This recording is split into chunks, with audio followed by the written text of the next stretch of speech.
Hello and welcome to the Classic Car Weekly podcast, the sibling podcast to the popular weekly title. I'm this week's host, Jesse Billington, and once again I'm joined by Deputy Editor Chris Hope Hello. and Content Editor James Peen. Gents, how are we? And we'll kick off as we usually do with an Hour Classics catch-up. I know, James, you've been squeezing in little bits and pieces where possible. Yeah, I know you stalk me on Instagram, so you've seen what I've been up to lately. But not being able to get out and sort of devote any serious chunk of time to my car, I kind of decided to sort of go for marginal gain. So an hour here, an hour there.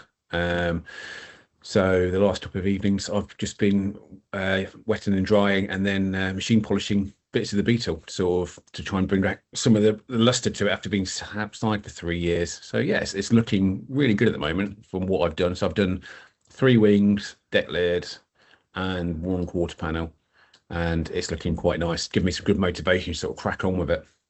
Yeah, once you get sort of a couple of bits looking nice, you're like, oh, I could get the rest of this sorted and it'll look half decent when finished. Yeah. I need to get around to doing the proper polish on the MG because brought the machine polisher now and I've got all the bits for it. I just haven't had the chance to like clean it all back and then polish because I've been focused on the electrics. We did find what the problem was with the brake lights, which previous to this point I'd just been turning on the side lights and headlights, so at least something illuminated the back when I came to a stop. It was just a dead switch, so a £7.80 part from MG Owners Club, and hopefully going to fit that this evening. So that's all good there. And we found the source of the wiring and why it was blowing fuses was essentially where we had taken out the half-fitted alarm system.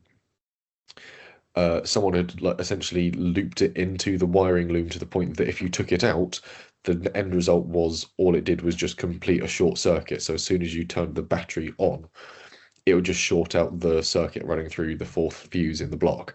And yeah, not great wiring from them. Undid the last of that job, put all the wiring back together, and that's all working perfectly fine now. But took a lot of sort of fiddling and inspecting and trying to figure out what was supposed to be what off of what color. Hence the reason why I went to the poster shop and got the wiring diagram blown up to A1 on poster print, which I quite like it. I might try and get I got two made, so I might frame one of them because it looks like a nice piece of artwork in a very sort of modern way. But yeah, It feels like it would even be even more so if it had your mad scrollings on it as well. yeah, a couple of little etchings at the side, sort of essentially where I've also written out sort of what all the letters stand for color wise on the loom. So obviously you've got B for brown and U for blue and so on and so forth, because it's all just black and white on one thing, and then they've just added letters to color code things as you go along, which is be better still if there was another way of doing that for people who are colorblind. But I don't suppose we existed really in the 1970s when that loom was put together. So there we go. Chris, any updates on your front or? Yeah, it's been out. It has sort of rolled out of the garage, and I ran it up and down the lane just to make sure everything's still okay, which mercifully it is. Beyond that, though, no. Just yeah, house is taking over, but making solid progress on all of that. So yeah, I'm hoping that I can start emptying things out of the study and move things into the garage so I can make room for an engine crane. I've been saying this for a few weeks now, but it literally has reached the point now where the lounge is done, so it's all painted. Woohoo! So yeah, that's the next thing is to make some space, bribe my mate Greg with a 4-pack of his favorite beer, and then hopefully get him to bring it down to me, and then I can make a start. So yeah, fingers crossed over the coming months, I should be able to make some progress.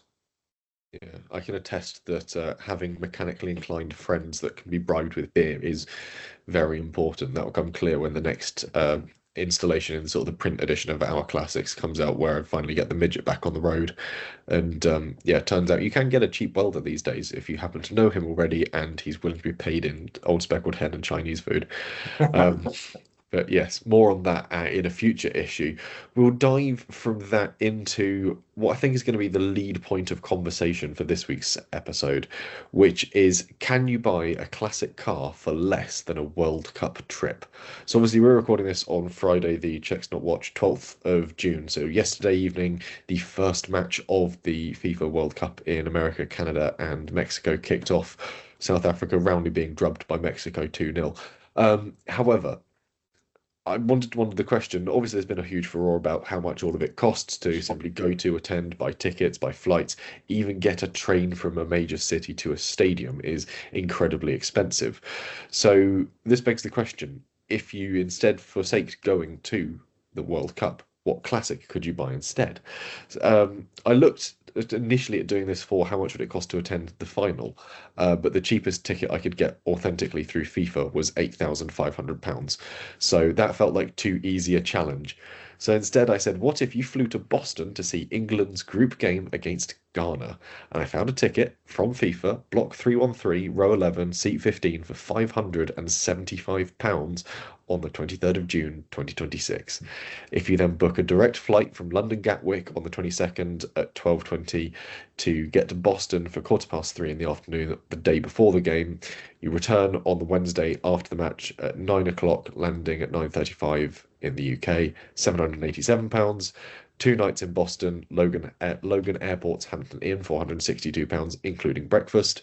Transport, this is where I've had to make some guesses off of regular transport costs because a lot of the American cities have simply cranked it 3 times plus for match days. From the city to the stadium would cost you $17.10. Allow for a bit of price fluctuations on a round trip. It's about $40 or £30 near as damn it. Beer at the stadium apparently is £6.40 a go, so call it £12.80 for one in each half. If you budget tightly for food for the rest of the time of £40 for 3 days, it's 120 quid in food, £30 for an Ester to get into the US. Functionally, the cheapest you could do a game at the World Cup is £2,016.80, and that's what I tasked you guys with finding a classic car for. So, is this how you budget all your holidays? Because it sounds really fun. When I did Abu Dhabi in 2021 for the F1, this was about the same level of like finicky budgeting I worked on. So I was like, I don't have to pay for a hotel, and the cheapest way I can possibly get there is with sort of 3 flights and sleeping in a variety of airports. That I could get away with. And then it all went out the pot when we started drinking with some Dutch fans after Max Verstappen won. But yeah, that was, I did that entire thing for less than 800 quid, or just over 800 quid, I think it was. And that was a couple of days away in Abu Dhabi, hotel in Kiev, a lot of beers. But yeah, and beers there weren't cheap either. They were £14 a go. So, But anyway, back to the argument in case. £2,016 and £2,016 and 80 pence. What classic are you buying? James, I know you found one that absolutely astounded me when you sent me the eBay link for it. Yeah, well, I was good. I did my homework beforehand, but unpatriotically, I went for a German car, and I managed to find a 2001 Porsche Boxster 2.7 for £2,000. And as we discussed offline, there's no such thing as a cheap Porsche, is there? So yeah, £2,000 for it to sit on my drive, very likely. But yeah, £2,000 for a Boxster, you kind of hard to ignore at that sort of price. Outwardly, it looks really tidy, and they've been quite honest about it in the description as well. 2.7 manual, great summer project, runs and drives, been off the road for a number of years, no MOT, so will need to be trailered away, but starts and drives for loading purposes. It needs a suspension spring, ABS sensor, and the roof window to be replaced, though the roof does work. Good condition blue leather, nice alloys, shouldn't take much to get it back on the road. So ignore if you sort of bought some merchandise and maybe some additional beer while you're on the trip. We're reaching sort of have the point of the Porsche and having it working, which I think is a fair argument. And I'm sold. I like it. I quite like the Boxster. But it's one of those things. It's a tricky point in the market. But also, this was up for sale and it sold on Tuesday earlier this week for that price. This wasn't. It's not buy it now. It's someone bought it for £2,000, which is up to them to figure out the rest of it. It wasn't really. Was me thinking that having an MOT was implied in this challenge. No, it's certainly not if you go MOT exempt. But if you're going sort of in that field where you still really need one, you could buy it and have a classic car for that money. It could sit on the driveway with all my other junk. So, £2,000. I'm going to say, I'm not really one to talk. Why not? It's the classic cars are effectively large paperweights, aren't they? That's essentially how they're treated by, especially us three. Two out of three, almost certainly. And Jesse, when things go wrong, although he's booking that trend at the moment, I'll admit. Yeah, one of the cars works. The Jimny, haven't ordered the parts of that. That's a large paperweight sat in a garage at the back of the yard.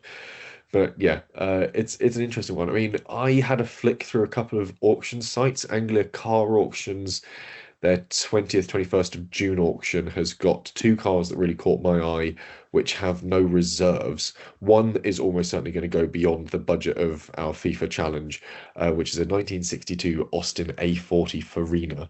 Correct. This has one registered keeper. It's a Mark II 948cc engine. Odometer shows 20,000 miles. Collection of tax discs from 2002 through 13, MOT certificates from 1992 to its last test in 2014, as well as old style and current versions of the V5C present, plus club Am I letters. getting deja vu? I could have sworn that we've recently had on a podcast spoken about how high mileage isn't necessarily a barrier to ownership, and particularly from the sounds of this, if it's been sort of not used daily but used regularly, that's far more important than what the odometer reads. So Yeah, it's described as running and working, very original, nicely presented, and I think the condition of the car matches the mileage. But yeah, I think the A40 A43s drive really well as well. yeah. They're really they feel really quite advanced for their time, sort of thing.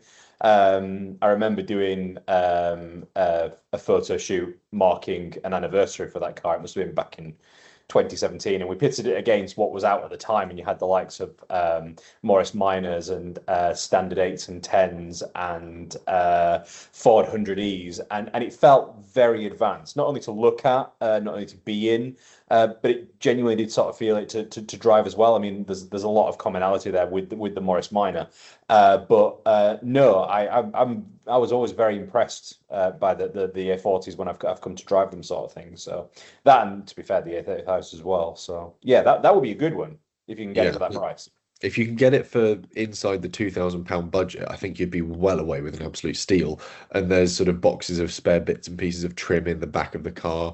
And it needs a little bit of touching up here and there. There's a tear in the passenger seat. The leather's a bit, or the vinyl's a bit saggy, but it looks really clean. And I think they're quite enjoyable little cars. So that for me was a strong one, but one that will certainly go, I think, below our £2,000 cap is a 1972 Austin 1800. And yeah, if you have a look under the bonnet, there's a few sort of crusty bits around it. It's described as perfect candidate for a rolling restoration, which I think will suppress Rolling the- restoration.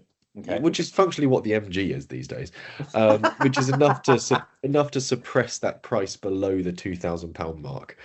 Spare keys are present. There are no maintenance receipts. Car is supplied with a 1995 tax disc, original handbook, and service book recording 13 services up to 45,000 miles in 1982, and the odometer shows 80. So we don't know how many thousand miles it's done without servicing or note of it. But yeah, it looks fine. There's a bit of blistering coming through on the arches, and if you want a kind of funky looking little saloon, you could go worse. But yeah, So let me get it straight. The two of you have actually done work and had a go at me off podcast for not doing any work whatsoever, and yet between you, you've not come up with a car that you can actually just hop in and use. Is that correct? That sounds about right. Yeah. I have more options. I have more. You have more options. Okay, go on. Okay, I'm confident I've got you guys beat here. So yeah, by all means. Okay, ignoring the 1996 Citroen XM Estate that needs a new head gasket, if we're going for must be able to drive, ignoring the Armstrong Siddeley Hurricane, which has no V5C, we then get to, where do I go next? 1993 Rover 820 SI, £1,795. So you've got room to work with here. Change, yeah. Yeah. Good condition inside and out, pile of history, 2 keys, no roof sag, no dashboard lift, inside excellent, lot of car for little money. This is up on Car and Classic, and the photographs actually do this thing justice. It's been freshly washed in the images, the carpets are immaculate, and even the shot of the dashboard shows it having one of those sort of reflective sunscreens across the windscreen to keep it all pristine. The blacks are all still black and clean and tidy. If you want a nice Rover saloon, you're gonna have to go to Dunbar to go and get it, but it's out there. Yeah, it's good. It's not as good as what I've got, but it's good. What have you found? I give you British Mark, Uh-huh. Estate, Oh, Uh, Less than £2,000 from a yeah. dealer. Oh, I give you a Jaguar X-Type ES Estate in liquid silver metal with charcoal leather interior for the sum total of £1,995, which is currently you can buy right now from Kent-based dealer Seven and Classics. It's a diesel. I'll concede it's a diesel, but let's not forget X-Type 25 years. Yeah, it's 2001 it was launched, wasn't it? So major anniversary this year. Definitely gone past the days of it being turned away from car shows. No argument here whatsoever about it being a classic. Are we in agreement? yeah. They've Yeah, sort yeah. of edged into their classicdom. Yeah. And you can use it as a daily. It has been sold with an MOT. So no matter what happens with that car, you are getting a 12 months MOT for the price of £1,995. I think that's a heck of a lot of car for the money. The dealer says practical, stylish, affordable, and I can't argue with any of that. If you want a long distance cruiser, I mean, it is the car of choice for our roving auctions correspondent and markets editor Richie Barnett. He's a massive advocate of these cars, sort of thing. So yeah, I think you get a classic, you get a daily, and you get an MOT all in one. And I've done it well under budget. Yeah, I found the car. They have had it listed previously for 2,250, so it sounds like they've got a bit of a price drop on it to encourage some interest, let's say. But four new tires, new front brake discs, fresh MOT.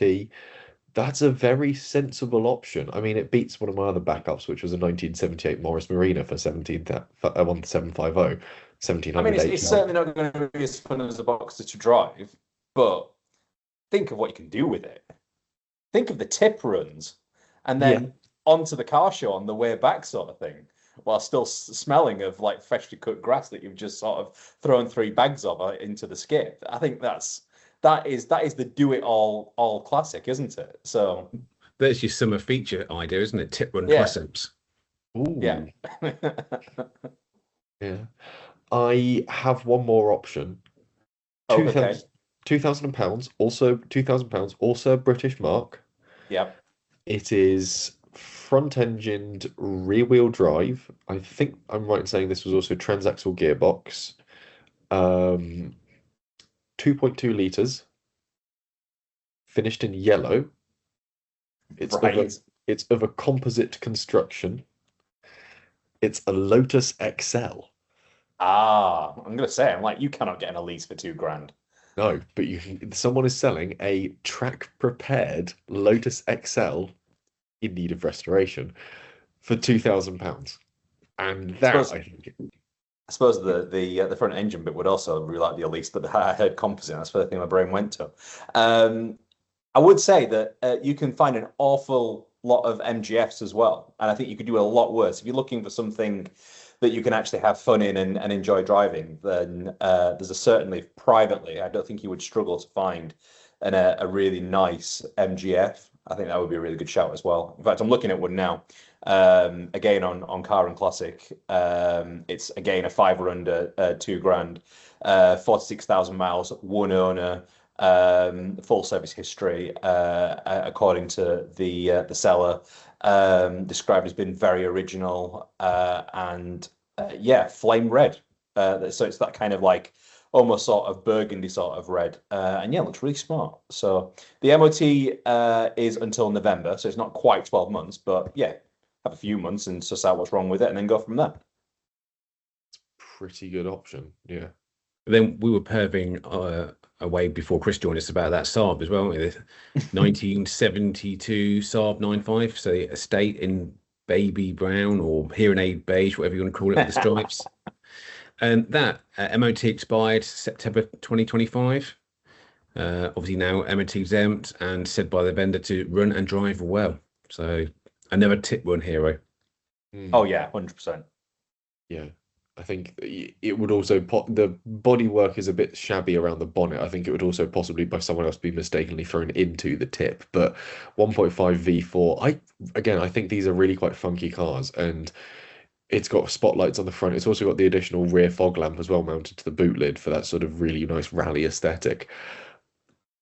that has my heart, and I think that'd be quite a fun thing to have. So, yeah, if you're contemplating booking a last minute trip to go and watch a World Cup match, Don't do it. don't do it. Think again.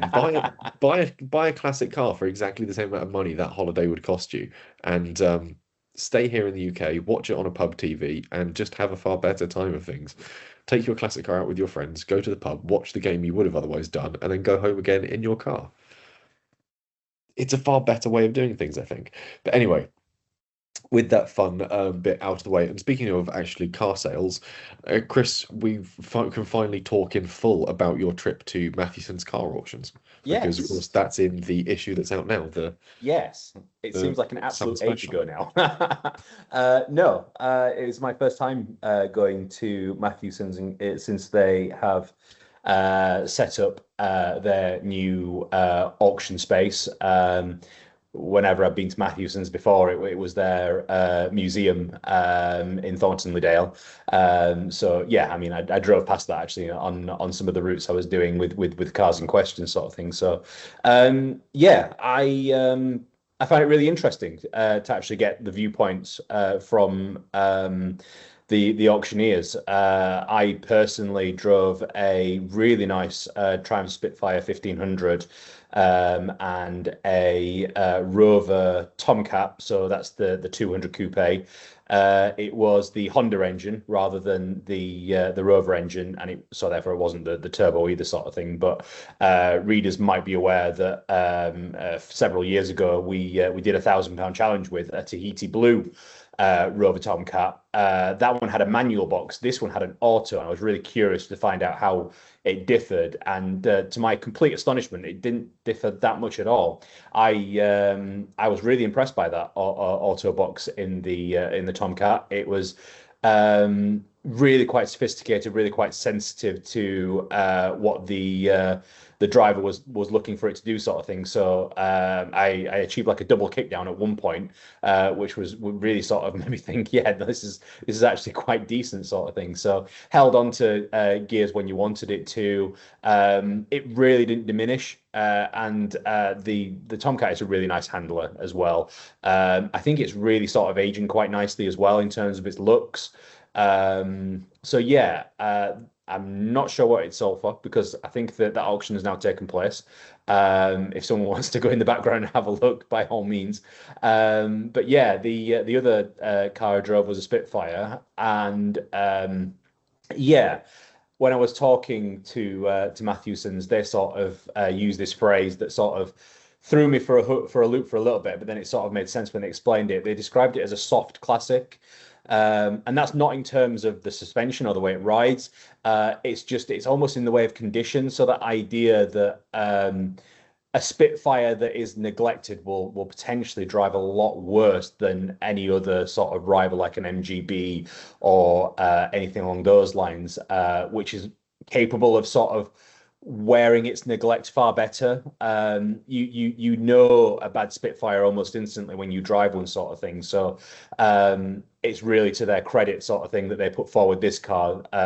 They sort of explained that they get offered, dozens upon dozens of Spitfires, but maybe sort of something like only 1 in 7 makes it to auction for that very reason. They want the best of the best when they do that sort of thing. So otherwise, you end up with something that's going to leave the vendor and the buyer as well disappointed, sort of thing. So no, it was really interesting day, really interesting weather, sort of very sort of summer in Yorkshire, where 1 minute it was glorious blue skies, not a cloud in the sky. An hour later, the skies have gone black, and then 5 minutes after that, you're getting absolutely drenched. But yeah, no, some incredible driving roads, and yeah, really pleased with the cars that we got. So the selection we were provided all came in at under £10,000. Editor David Simister took a look at a Mini City, again, arguably one of the cheapest routes into Mini ownership. He also had a go in a high miler 205 GTI, which again, almost like the opposite of a Spitfire, it seemed to wear its mileage quite well. It was really, really good. And I think it had a reserve, an estimate of somewhere right not far off of our World Cup ticket price, sort of thing. So imagining getting a 205 GTI for that money would make me very interested in not going to America to watch football. And then we had production editor Mike Kaplan along as well, and he drove a E21 BMW. Really stunning thing. It was the 316. So it was one of the smaller engine of the range, but it was still lovely. Green and beige inside, very minimal wear. It felt really sort of time warp and was really sort of smart because of it. And then Alfa Romeo, is it the 156 that he drove that runs things off the GTA? So yes, thank you. Sorry. So and yeah, that I think that was his car of the day, and it was pretty much the car of the day of anyone who drove it as well, sort of thing. So yeah, a real sort of mix. Lots of different bodies, shapes, lots of sort of eras, lots of different marks, and yeah, speaks volumes to Mathewsons. That these cars are all sort of being offered for estimates under £10,000. It's definitely worth getting along to and having a look. I've pulled up sort of all the listings for those cars that you've driven. So this was the 22nd of May auction. Yeah. The Spitfire estimated at 5,000 to 6,000 went for 4,300. So a lot of people That's a bargain for that car. Yeah, considering that's had the reboard and crank reground in 2010, not too many miles ago. For the 1,500, that's a really important thing to have undertaken because, as I'm aware, they do like to sort of go wrong around that part. So if someone's already done a lot of that work, that's a lot of money invested in it, and you won't have to invest that money in it. So that's almost a turnkey car.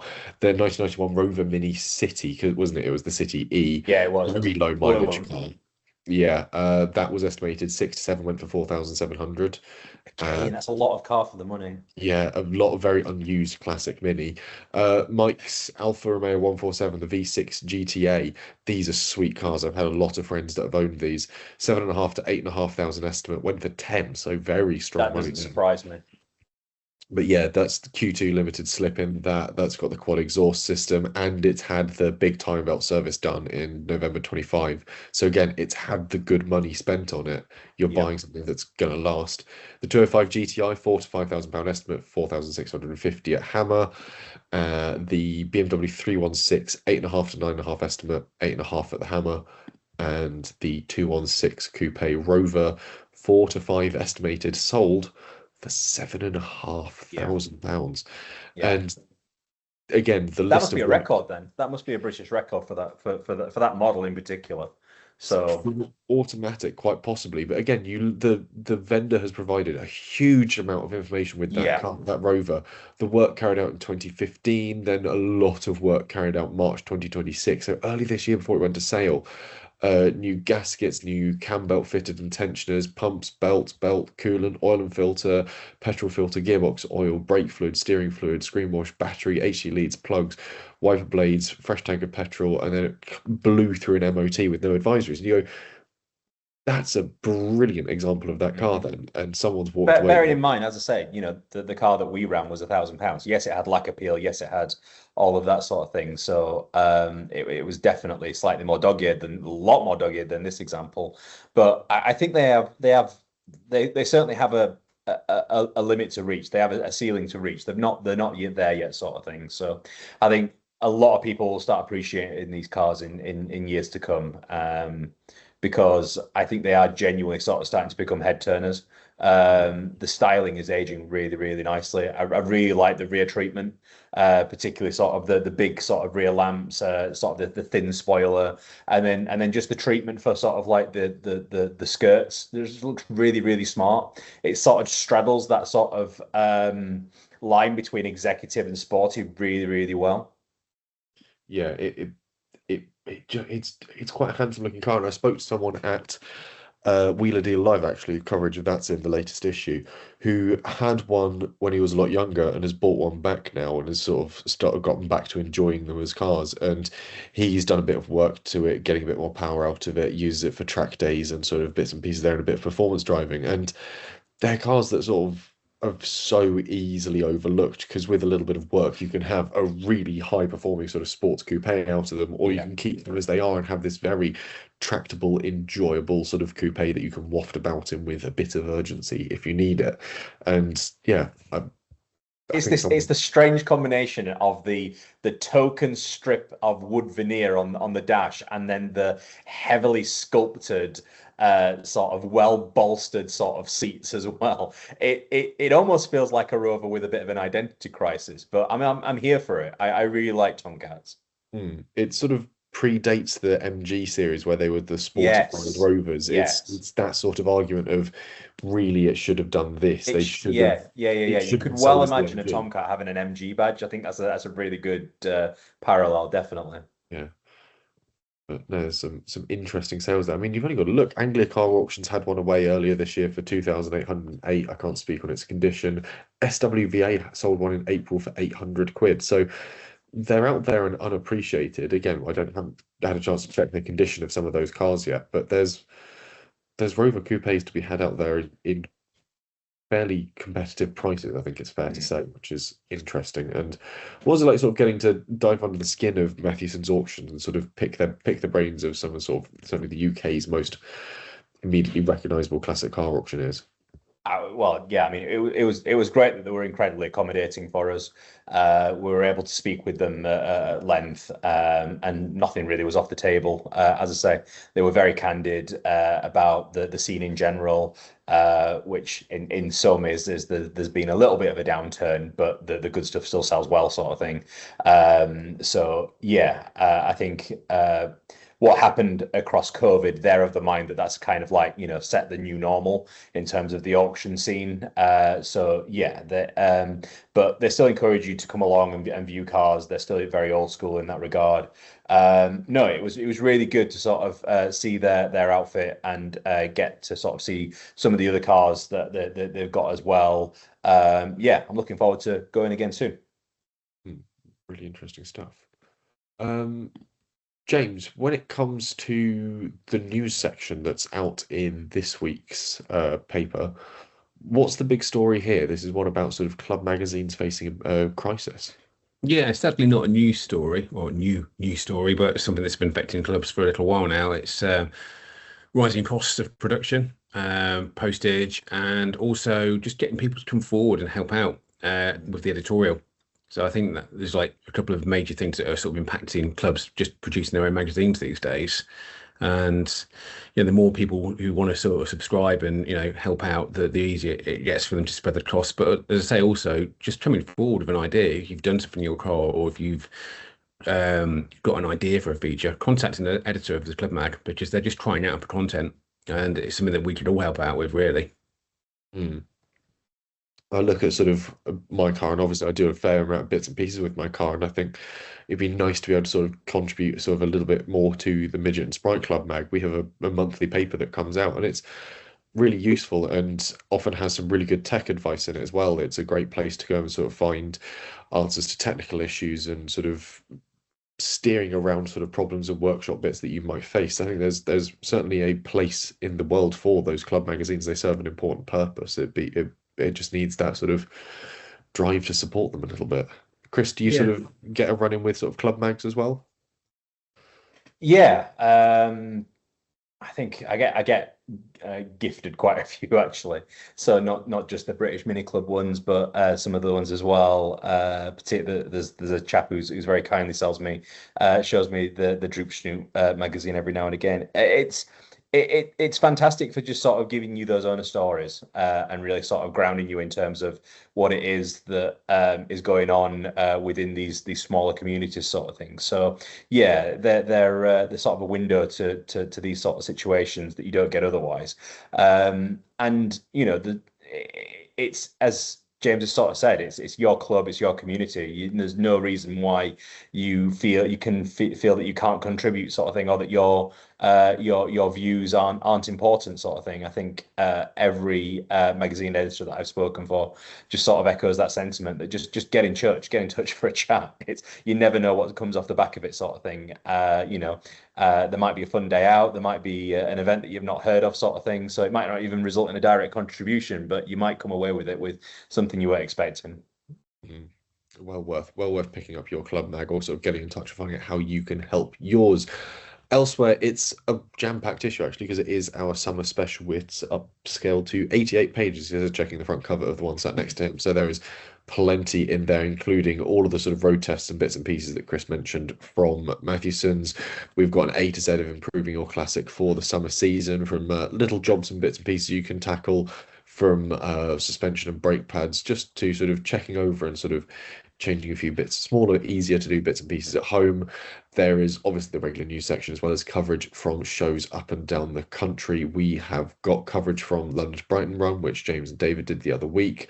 Coverage from Wheeler Dealer Live, which I've already mentioned. Coventry Car Fest. David was up at Tatton Park as well. So there is a lot going on in this week's bumper issue, and it is well worth picking up if you haven't already. Equally, remember to subscribe to never miss one. That way you don't have to even go out if it's tipping it down in traditional British summertime rain. And of course, the race is on to win the Classic Car Cup. This is the new competition we've started in partnership with Haggerty Insurance, being run through our Facebook page.